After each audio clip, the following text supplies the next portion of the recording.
Welcome in second part of data types.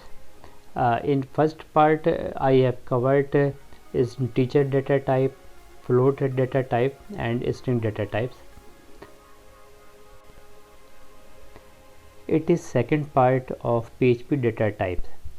I have covered some data types of PHP in part 1. Now continue remaining topics. Boolean data type. It is used in conditional statements. I set true in $a variable and set false in $b variable. Now use the function for finding the data type of these variables. Refresh the page and check that output is showing bool. It means that both variable data types is Boolean. Boolean data type have two type values. First is true and second is false.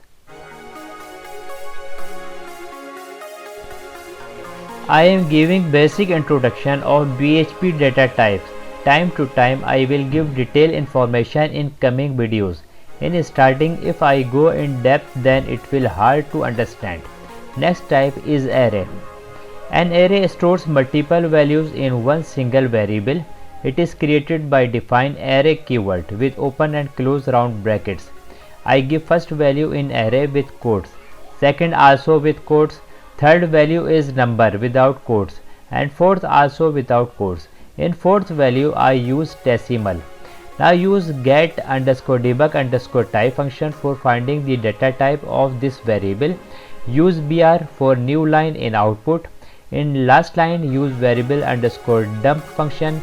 This function tells us data type of this variable and tells also about data type of array values. In output we can check that first line is showing array. It means variable data type is array. In next line it is showing output of var underscore dump function. It is showing array and count of array values.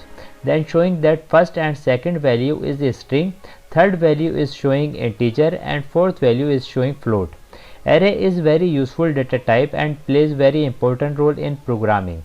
In coming videos we will discuss more data types, but before it I will cover other basic level topics of PHP.